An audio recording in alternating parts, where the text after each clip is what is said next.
Okay, welcome back.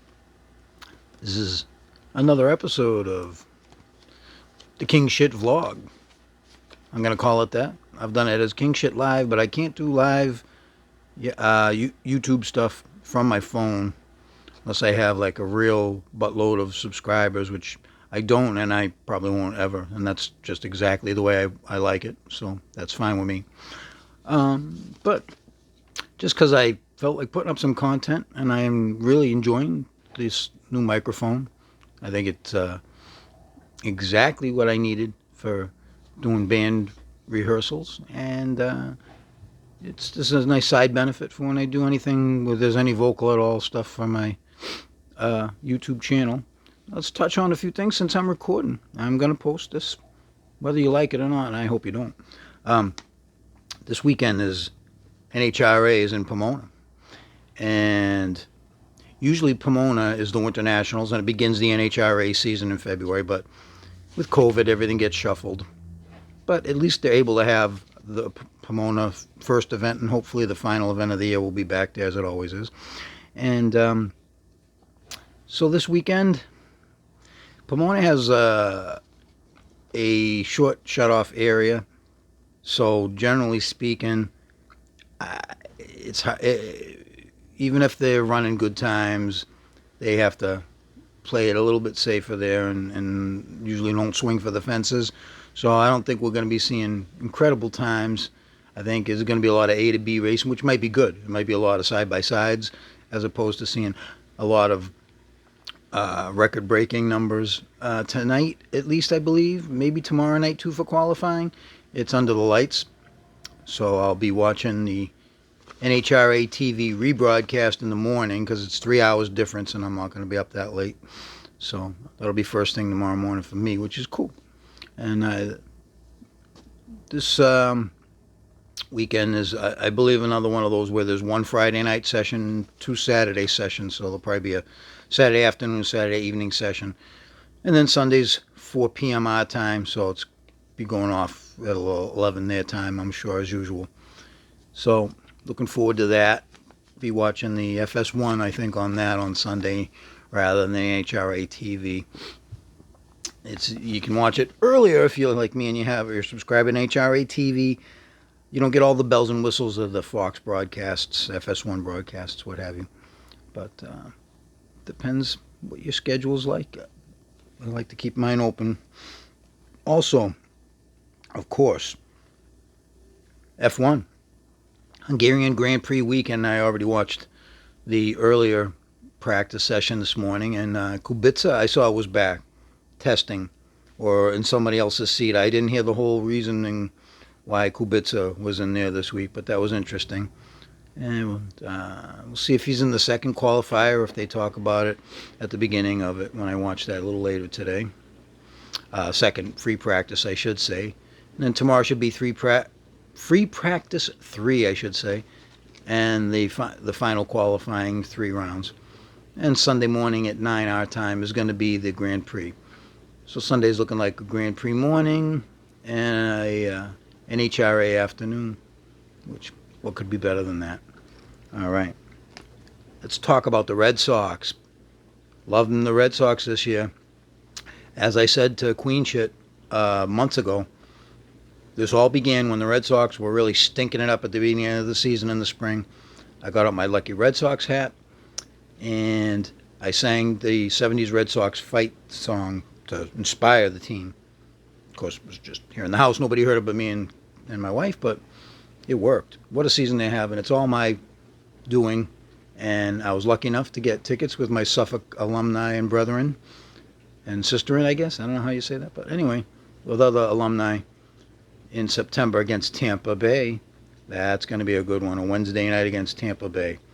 I'll be in the bleachers screaming my ass off. You know I will. They didn't do a lot at the trade deadline. It doesn't look like they acquired a few pieces, but they didn't get Rizzo. They didn't get Scherzer, however you say that. The two guys they could have used most from what everyone says. So, they're still a great team. Maybe they have a shot at winning, or maybe they don't. Last night they lost like 14-1 or 2, but they've been on such a tear. A little letdown's acceptable. You don't win them all. And the Blue Jays are a pretty good team. Vlad hit like a 3-run homer, I believe. So, go Sox. Bruins, dismal, dismal off season so far. The trade guy they picked up, just because he trained with PJ Axelson, whoopee. Instead of taking the top guy available that all the experts say they should get, Sweeney again has to prove he's the smartest guy in the room. Apparently, he keeps misproving that fact because he's not, and he continues to prove he's not. So I have little faith in this guy. One of my friends who knows a lot more about it than me says, no, the guy's going to be good. We'll wait and see on that one. Sweeney's drafting record says otherwise to me. They also picked up a Buffalo goaltender who's good enough to be a starter, apparently, which I hope means Tuukka probably won't be back. And it might also mean they're not going to play Swayman as much as we thought they might. But we'll see. Maybe it'll be a true tandem, a true fight to see who is good, which could be a really good thing. You know, anything that gets us away from the Tuukka Rask era and moving forward isn't a bad thing, but no splashes. You know, they got a big D guy who's nothing special from what I understand, and they got another center and a couple of forwards that were bigger, but not like big goal guys. Nobody who's scoring 20 goals a year or anything in that nature. And I don't think scoring was their priority. They should have put all their eggs in a big D, first line D, big guy, and they didn't. So they'll be okay again next year, but not elite. Not going to even sniff at a cup. And that's my opinion so far. Think could change. Trades happen all the time. I ain't betting on it. Let's talk about the Olympics and skateboarding. Big skateboarding guy myself. I still skate. If you've been on my channel, you know that. Olympics. I'll tell you exactly why the Americans, Nigel Houston and the other couple of Americans who had a shot at winning in street didn't really have a shot at it at all because of weed. Because they had to give up weed, and these guys are used to being on weed 24/7. So you take that away from them for a couple of months and expect them to go out there and compete. That's what happens. Did you see Nigel not landing his tricks? Just saying. I could be wrong, but if it weren't a banned substance and these guys were allowed to, if they're feeling the pressure, go off and have a puff, would it have made a difference? I'm going to say yeah, but that's me.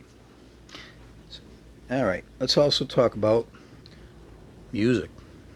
Pandemic is at least getting towards light at the end of the tunnel. If more of the assholes out there would just get their shots.